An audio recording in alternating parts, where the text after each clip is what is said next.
Assalamualaikum. Sreen Arshad is here. Today we have week 3 day 2 topics. For grammar we have pronoun. Pronoun में हम कोशिश करेंगे कि हम जितना इसको डिटेल में पढ़ सकें. डिटेल में तो खैर नहीं पढ़ेंगे. You can say that it will be just like to smell something. हम ग्रामर को सिर्फ जस्ट जैसे खाना पक रहा हो तो आपको स्मेल आ रही होती है ना, खुशबू आ रही होती है, स्मोक, तो बस वो, क्योंकि अगर आप उसको डिटेल्स में देखेंगे तो जो बहुत सारा टाइम लेता है, तो मैं कोशिश करूँगी कि आपको जिस चीज़ का ओवरव्यू दे दूँ. ठीक है, आपको गो थ्रू करवा दूँ कि what is the actual form और actual depth of pronoun. Spoken के लिए आप लोग मुझे ऑलरेडी सेंड कर चुके हैं. मज़ीद जो स्टूडेंट्स हैं वो अपना लेक्चर अपनी रिकॉर्डिंग जो है मुझे सेंड कर सकते हैं, वो मैं आपका सुन लूँगी. ठीक है, अब first of all will have to understand what is a pronoun. तो प्रोनाउन क्या होता है? Pronoun is a word. Pronoun is a word that replaces noun. ये चीज़ आपको अच्छी तरह से याद हो जानी चाहिए. और जब कोई चीज़ किसी को रिप्लेस करती है तो वो उसके साथ में नहीं होती, बल्कि वो उसको हटा देती है. ठीक है, चीज़ कहीं पे ना लिख के रख लें, क्योंकि जब आप आगे मॉडिफायर्स वगैरह में जाते हैं ना, तो बहुत से स्टूडेंट्स जो हैं वो फिर वापस आ जाते हैं कि ये तो हमने प्रोनाउन में पढ़ा था, ये तो ये था, ये तो ऐसे था. तो आपको जब ये अच्छी तरह से याद हो जाएगा कि प्रोनाउन क्या होता है, तो आपको कभी भी इंशाल्लाह कोई प्रॉब्लम नहीं आने वाली है. ठीक है, तो प्रोनाउन क्या करता है? ये रिप्लेस करता है, हटा देता है नाउन को. ठीक है, इसको उर्दू में कहीं पर लिख के रख लें अपने पास. ओके, यहाँ पे मैंने कुछ एग्जांपल्स ली हैं. 2 examples are there. I think through this example you will understand what I am going to say when I say that pronoun replaces noun. Look at these 2 sentences. We know that is a verb in the first sentence and also in the second sentence. So in the first sentence is a verb. अब जो कोई भी sentence होता है उसको हम जब break down करते हैं सब्जेक्ट और प्रेडिकेट में, तो उसको हम हमेशा वर्ब की वजह से, जहाँ पे भी हमें वर्ब मिलेगा, चाहे वो कहीं जुमले के लास्ट पे जाके हो, तो वहीं पे हमारा ब्रेक होता है. तो वर्ब से पहले का जो पार्ट होता है it is called subject, and verb and the all the remaining part is called predicate. अब ऊपर वाले सेंटेंस में आप देखें, इससे पहले दिस है. ठीक है, दिस है, तो ये हमें पता है कि वर्ब जो है, वर्ब उससे पहला पार्ट सब्जेक्ट कहलाता है. तो ये जो दिस है ये क्या कहलाएगा? सब्जेक्ट है. ठीक है, तो सब्जेक्ट जो होता है either it will be noun और प्रोनाउन. ये बात भी अच्छी तरह से कहीं पे लिख लें. सब्जेक्ट इज नाउन और प्रोनाउन. सब्जेक्ट इज नाउन और प्रोनाउन, इसके अलावा कोई और चीज़ नहीं हो सकती है. ठीक है, तो जो दिस है ये क्या है? ये सब्जेक्ट है. अब ये जो सब्जेक्ट है this subject, this is a pronoun. ये किसी का नाम तो नहीं है, तो ये जो दिस का वर्ड है ये एक प्रोनाउन है. ठीक है, अब बाकी वाला जो जुमला है प्रेडिकेट, उसको फिलहाल मैं एक्सप्लेन नहीं कर रही हूँ. उसके बाद नीचे वाले सेंटेंस पर आ जाए. This book is mine. Now again will have to find helping verb और वर्ब. तो यहाँ पे इज हमें फिर से मिल रहा है. We know that is a verb. अब जो इज है इसकी बेस पे हम इसको तोड़ेंगे, तो इज से पहले क्या बचेगा? This book. ठीक है, और दिस बुक के बाद क्या है? Is mine. इज माइन को हटा दें, अभी फिलहाल हम उसको डिस्कस नहीं कर रहे हैं. For present time I have to explain pronoun. This book, now we have 2 words in subject part. Is mine जो है ये प्रेडिकेट है, और दिस बुक जो है ये पूरा मिलके क्या बना रहा है? नाउन फ्रेज बना रहा है. ठीक है, अब नाउन फ्रेज में देखिए हमारे पास 2 वर्ड्स हैं, दिस बुक. अब जो बुक है, everyone know that book is a subject, book is a noun. अब ये जो नाउन है, नाउन तो डेफिनेटली ही क्या होगा? प्रोनाउन ही होगा. सॉरी, जो सब्जेक्ट है वो डेफिनेटली यहाँ पे नाउन ही नज़र आ रहा है, बुक नज़र आ रहा है. बुक तो हो गया सब्जेक्ट. अब जो पीछे बचा दिस, अब इस दिस का क्या रोल है? अभी हमने पढ़ा, मतलब सब लोग जानते हैं कि दिस जो होता है ये एक डेमोस्ट्रेटिव प्रोनाउन होता है. But in this sentence we have another noun phrase that is book. अब नाउन और प्रोनाउन इकट्ठे तो नहीं आ सकते. ठीक है, तो इसका मतलब है कि नाउन के साथ जो दिस लगा हुआ है, it is not a demonstrative pronoun, actually it is a executive, ठीक है। तो इस तरह का जो केस है ना वो आप अच्छी तरह से समझ लीजिए, तो इंशाल्लाह आपको कोई प्रॉब्लम नहीं आने वाली है। Now let's move to the next slide. Why we use pronoun. तो प्रोनाउन हम क्यों चूज़ करते हैं, इसकी 2 बेसिक जो वजूहात होती हैं। पहला तो ये कि जब हमने किसी को स्ट्रेस करना होता है, किसी पार्ट को पहले वाला जो है अवॉइडिंग रेपिटिशन, मतलब आप अगर एक ही सेंटेंस में बार बार लोगों के नाम लेते जाएंगे तो ये काफ़ी कॉम्प्लिकेटेड हो जाएगा। For example if you have attended a marriage ceremony and there were 500 people and if you want to tell a story to your friend, will you say 500 names? No, it's not possible। तो उसके लिए आप क्या use कर लेते हैं, हम वहाँ पे गए, बहुत मज़ा आया। वहाँ पे गर्मी बहुत ज़्यादा थी, हर बंदा ही परेशान था, ठीक है। अब देखिए आप प्रोनाउन यूज़ कर रहे हैं, प्रोनाउन ने आपका काम बहुत ईजी कर दिया है। अब for example if we don't have any pronoun, ठीक है, तो उसके लिए हमें क्या करना पड़ता, हमें उन 500 लोगों के नाम आना ज़रूरी थे, तो प्रोनाउन ने हमारे काम को आसान किया। सेकंड ये होता है कि बाज़ औक़ात हम किसी बंदे को स्ट्रेस करने के लिए, किसी को कि तुम्हें ये काम करना पड़ेगा या उसको, ठीक है, तो स्ट्रेस करने के लिए हम नाम की बजाय इशारा कर रहे होते हैं। और जो नीचे वाला है थर्ड वाला, ये तब यूज़ किया जाता है, ये वाले जो वाई है, ये वाई का जवाब हमें मिलता है इंडेफिनिट प्रोनाउंस में। इंडेफिनिट प्रोनाउन कौन से प्रोनाउंस होते हैं, जिनके बारे में हमें पता नहीं होता है और हम वैसे किसी को कह रहे होते हैं कि वहाँ पे हम गए तो वहाँ पे एक इंसान इस तरह का था, ठीक है, तो या सब लोग चले गए, हर बंदा ही परेशान था, हर बंदा एंजॉय कर रहा था। तो यहाँ पे आप किसी को स्पेसिफाई नहीं कर रहे हैं, बल्कि आप सबकी तरफ इशारा कर रहे हैं, ठीक है। अब 2 टाइप्स होती हैं इसकी, इंडेफिनिट एंड स्पेसिफिक। इंडेफिनिट कौन सी टाइप्स होती हैं, इंडेफिनिट वो वाली होती हैं जिनमें हमें किसी ख़ास इंसान का पता नहीं होता है। और ये इसको ध्यान से आप देख लीजिएगा, there are 3 types of indefinite pronouns, they are singular, plural and singular और प्लूरल, ठीक है। तो सिंगुलर ज़ाहिर है जब हम किसी एक बंदे के बारे में बात कर रहे होते हैं, someone left their umbrella here, तो कोई बंदा अपनी छतरी जो था वो यहाँ पे छोड़ गया, ठीक है, तो देयर के बजाय यहाँ पे आप हिज भी लगा सकते हैं। प्लूरल में आपके पास जब ज़्यादा लोग होंगे, यानी कि क्लास में हर बच्चा शोर कर रहा था, ठीक है, तो वो सिंगुलर में आ जाएगा। क्लास में सारे बच्चे शोर कर रहे थे तो वो प्लूरल में हो जाएगा।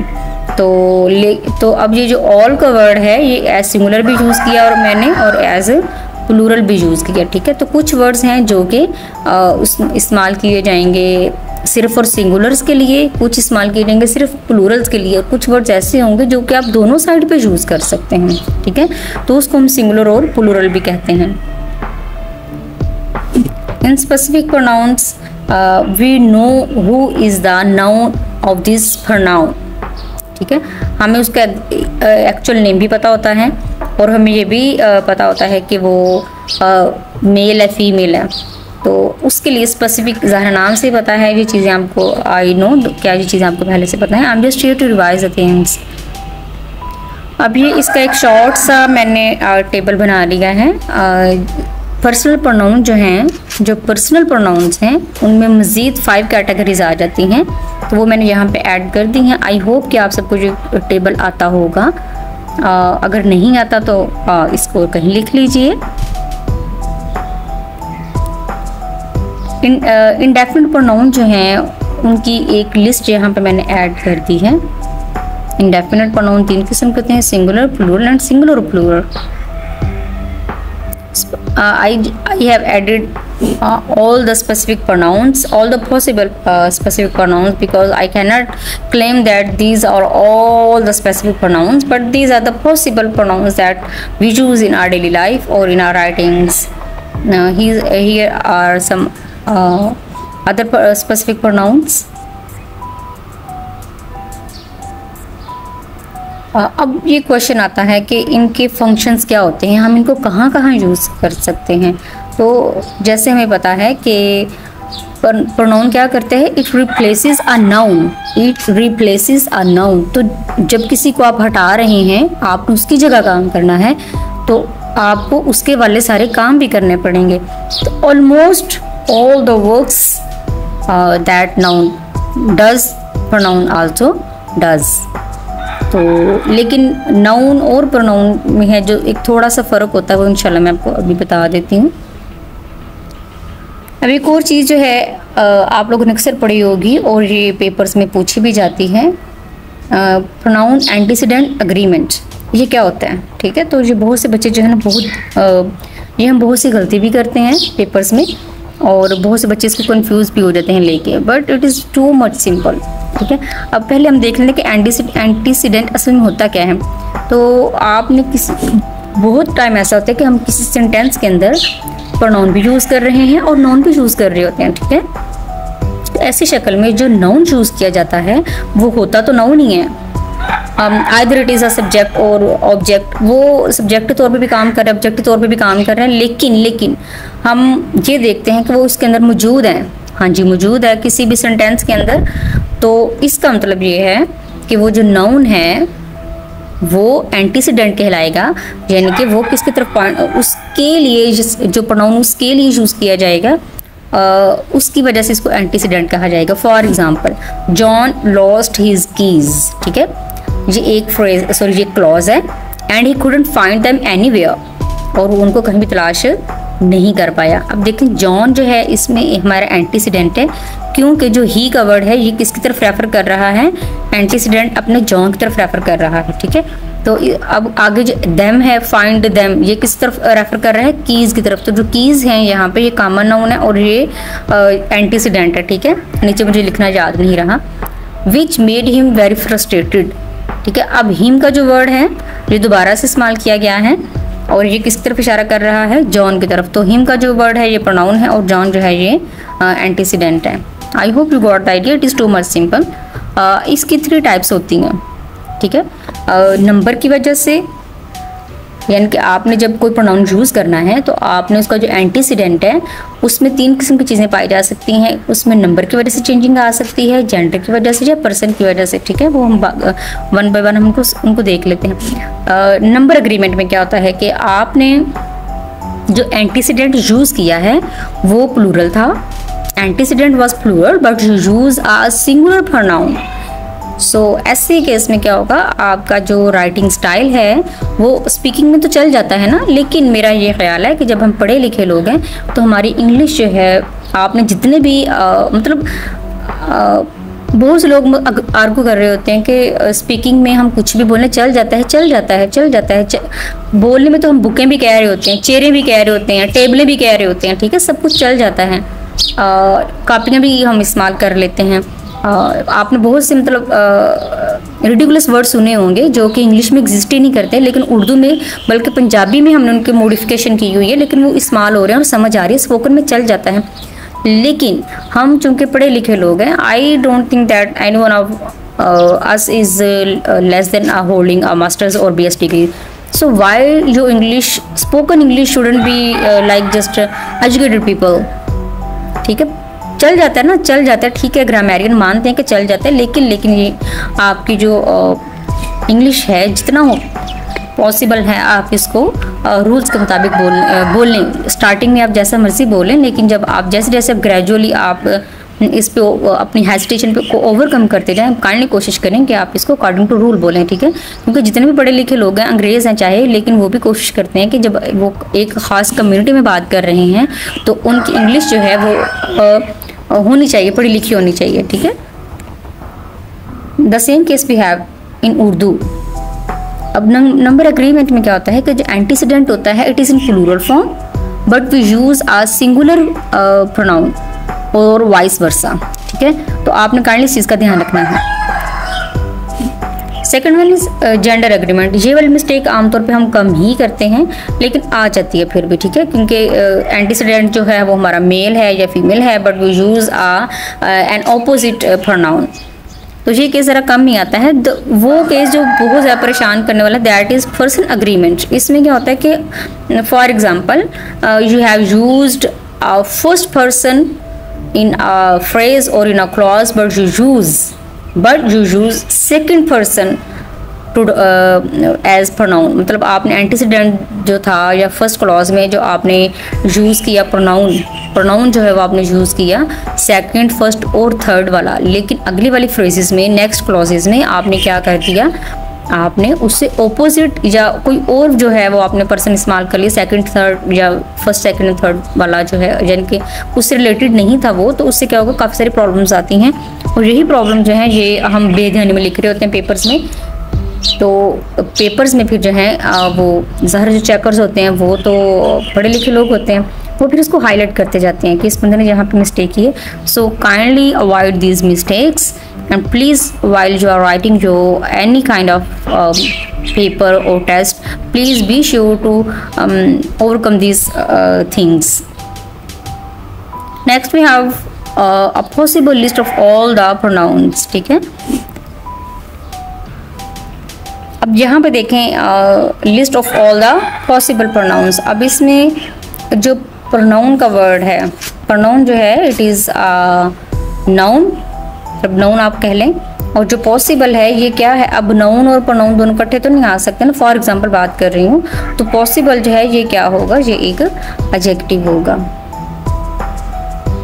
ओके जी, here is the list, you can watch, you can note, you can take screenshots।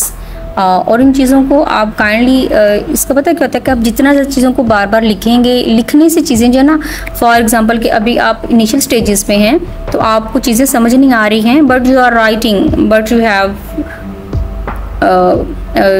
Have your notes, लिखते लिखते लिखते लिखते एक टाइम ऐसा आएगा कि अभी चीज़ें आपके लिए स्कैटर्ड फॉर्म में होंगी, आपको समझ नहीं आ रही होगी, लेकिन आप इनको लिखते जाएं, कोई रूल मिल जाता है वो लिख लें, कोई एरर्स रूल मिल जाते हैं वो लिख लें। लेकिन टाइम गुजरने के साथ साथ, क्योंकि आप सब लोग जो हैं लेक्चरर बनने जा रहे हैं ना, लेक्चरर बनने के लिए ज़्यादातर लोग जहाँ पे हमारे प्लेटफॉर्म पे हैं, तो देखें कि टाइम ऐसा आएगा कि आपके लिए इन चीज़ों को समझना, आप चीज़ों को बार बार पढ़ेंगे, अपने स्टूडेंट्स को पढ़ाएंगे, तो चीज़ें इंशाल्लाह एक दिन ऐसा आएगा कि सारी चीज़ें आपके लिए ईजी हो जाएंगी। अब जो दा का वर्ड जो है, जो दा है, कुछ लोग कहते हैं कि दा जो है ये एज प्रोनाउन भी यूज़ किया जाता है, लेकिन एक्चुअली मुझे अब तक कोई ऐसा केस नहीं मिला है कि जिसमें दा जो है वो प्रोनाउन के तौर पर यूज़ किया गया हो।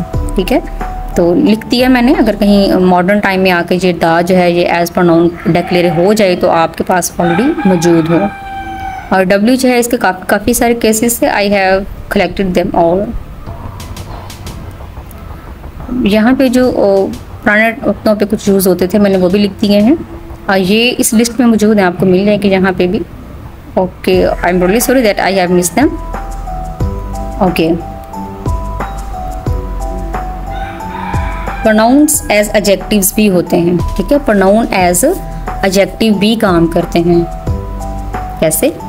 अगर हम सम का वर्ड हमने पढ़ा कि सम इज अ प्रोनाउन, लेकिन अगर कोई फ्रेज ऐसी मिल जाती है जिसमें सम भी लिखा है और पीपल भी लिखा है, तो पीपल का तो हमें पता है कि पीपल जो है ये एक नाउन है, तो अब नाउन के साथ प्रोनाउन तो नहीं आ सकता ना, तो नाउन के साथ जो है ये फिर क्या होगा, ये एक एडजेक्टिव होगा। In this phrase some is not a pronoun but it is an adjective। नीचे वाली फ्रेज में any man,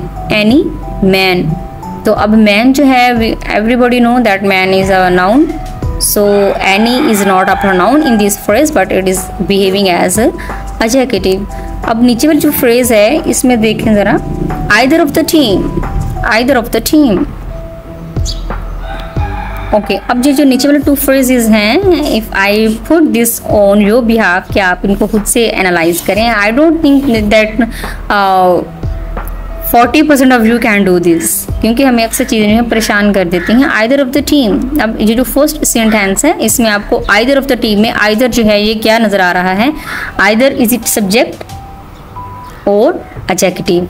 ठीक है, तो अब देखें हम इसको सेंटेंस को गौर से देखते हैं, आइदर ऑफ द टीम। अब इसमें इसके बाद ज़रा टीम के बाद जो है जब ये फ्रेज़ इस सेंटेंस में लिखी गई होगी तो इसके टीम के बाद ज़रूर कोई ना कोई वर्ब आ रहा होगा। तो आइदर ऑफ द टीम में अब जो आइदर, ये जो टीम का वर्ड है ये किसके साथ एसोसिएट किया जा रहा है, ऑफ के साथ या आइदर के साथ?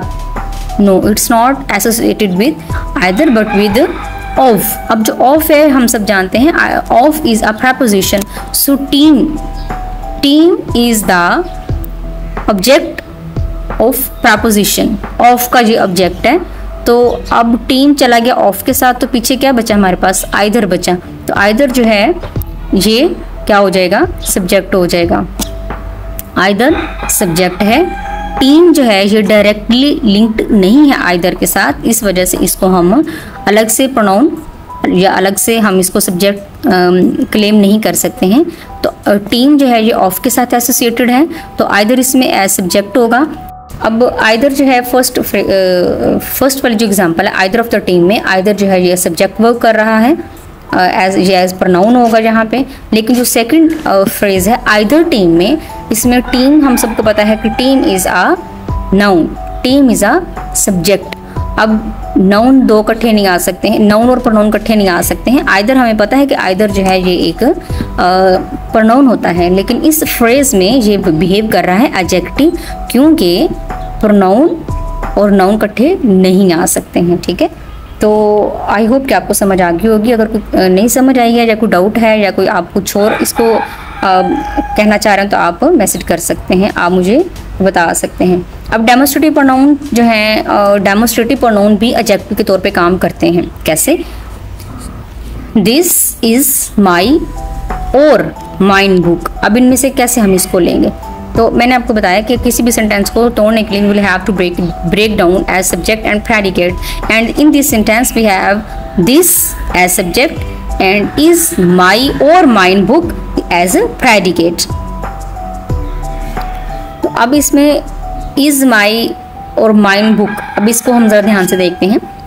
अब देखें जो दिस है, दिस ये क्या है, हमारे पास सब्जेक्ट है, और इज माई। अब नेक्स्ट जो फ्रेज है प्रेडिकेट वाली, इसमें हम देखेंगे माई आएगा या माइन आएगा, बुक के साथ माइन आना चाहिए या माई आना चाहिए।